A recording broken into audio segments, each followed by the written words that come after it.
Hey everyone, and welcome back to AWoke Christianity. Today we're diving into a topic that can be kind of awkward, Yep. Christianity and pornography, especially in the digital age. To help us unpack all of this, we have an article from Dan Foster. He's a former youth pastor. So he's got some real firsthand experience working with young people who are wrestling with this stuff. It's pretty wild how the internet has really changed everything, with this whole tension between purity Yeah, and what people are actually doing and struggling with. It's not like porn is a new thing or anything, but just so easy to get to these days, and it's all anonymous too. It definitely creates a whole new set of challenges. yeah, for sure. Okay, so Dan actually starts off his article with this story about these teenage boys in his youth group who would come to him just like riddled with guilt and shame Mm-hmm. because they were looking at porn and they were just convinced that they were the only ones going through this. Man, that feeling of isolation is it's so intense, especially for teenagers. It really Wow. makes you wonder how many other people are out there, secretly dealing with this, Yeah, thinking that they're totally alone. totally. And here's where things get really interesting. Dan brings up this study by the Barna Group. You know those folks who are always studying faith and culture trends? Well, their findings on this are pretty shocking. Get this. Over half of practicing Christians admitted to using pornography. Over half. Wow. That's more than I would have guessed. Yeah, the Barna Group, they do some pretty solid research. So those numbers, they're definitely something to pay attention to. And to make things even more complicated, the study also found that almost half of those Christians who are using porn are actually comfortable with it. Whoa. Yeah. That's pretty different from what you usually hear, Heck. from the pulpit. Like the traditional Christian view is lust is bad, pornography is off limits.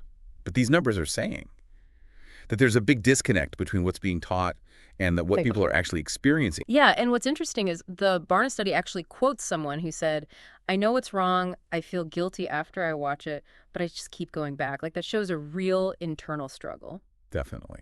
So what does this all mean? Is the church just out of touch with reality? I think it raises some really important questions. Like, is this whole silence equals holiness thing actually working?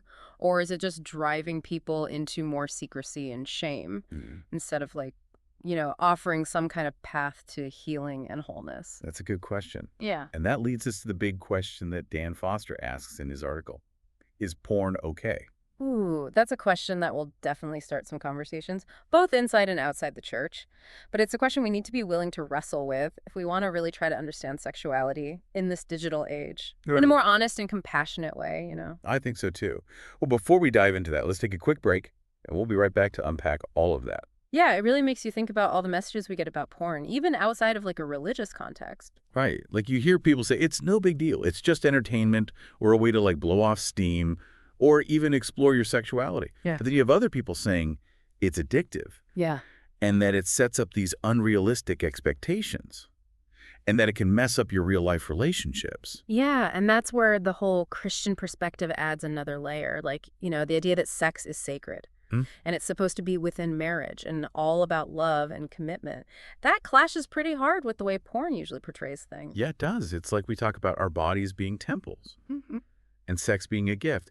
But then how do we reconcile that with Okay. the objectification and often really distorted views of intimacy that you see in porn? It's a hard conversation to have for sure. Yes. And Dan Foster, he's seen how damaging that silence can be. Being a former youth pastor, he talks about this time when he actually preached a sermon about pornography. He thought it was time to just address it head on. Oh, wow. What happened? Did people walk out? Some did. Others just kind of ignored him after. Or told him it wasn't an appropriate topic for church. He got a lot of backlash. Wow. It just shows you how uncomfortable people are talking about this stuff, even in places where you'd think people would be more open. Like in church, where it's supposed to be about healing and support. It makes you wonder if people can't talk about this in church, then where can they go? And what happens when they have to deal with it all alone? Well, the Barna study found that 82% of Christians who are struggling with porn said they had no one to help them. That's heartbreaking.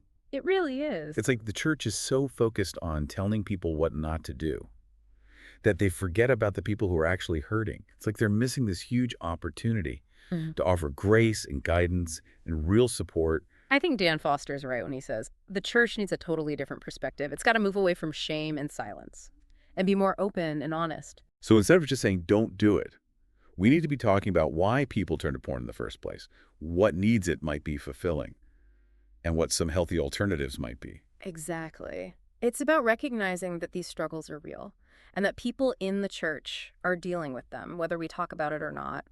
And it's about creating a space where people can feel safe, safe enough to ask for help and to find healing without being judged. So that means church leaders need to be able to have these conversations in a way that's compassionate and informed. It's not about lecturing or shaming people. It's about offering real guidance and support. Yeah, it's about shifting the focus from condemnation to restoration. And I think it starts with being willing to ask the tough questions, even the ones that make us uncomfortable. So where do we go from here? If we want the church to be, this place of hope and healing, how do we get past this gap between what we say we believe and what people are actually going through? Yeah, that's the real question, isn't it? I don't think there are easy answers. But Dan Foster does offer some interesting ideas. Like what? Give us something to hope for. Well, he talks about vulnerability, both from church leaders and people who are struggling with this. Like, imagine a church where a leader could say, hey, I struggle with this too, and here's what's helped me. Wow. That would totally change the game. It would make people feel less alone, less afraid to ask for help. Right. And it's not just about confessing. It's about education, too. Like, churches could have workshops or small groups or offer resources that talk about why people use porn and how to deal with it in a healthy way. So instead of just saying, don't do it, we could actually give people tools to make different choices.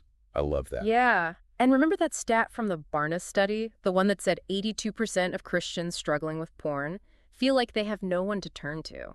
Imagine if churches could be that safe place where people know they can get help and support without shame. That's the kind of church I want to be a part of. One that isn't afraid to talk about the hard stuff. One that focuses on healing instead of judging. That's what Dan Foster's talking about. He says the church has this amazing chance to bring healing, but we need to be brave enough to get out of our comfort zones and start having these conversations. So as we wrap up this deep dive, I think the question for all of us is, what can we do, both individually and as a community, to make our churches and our communities more open, more compassionate, and more supportive? Maybe it starts with talking to a friend or a small group, or even bringing it up with your pastor. We have to break the silence and start creating spaces where people can get the help they need without being afraid. Yeah, it's about remembering that we're all on a journey and we're all perfectly imperfect and that grace and love are always the answer. Thanks for joining us for this deep dive into AWoke Christianity. We'll see you next time.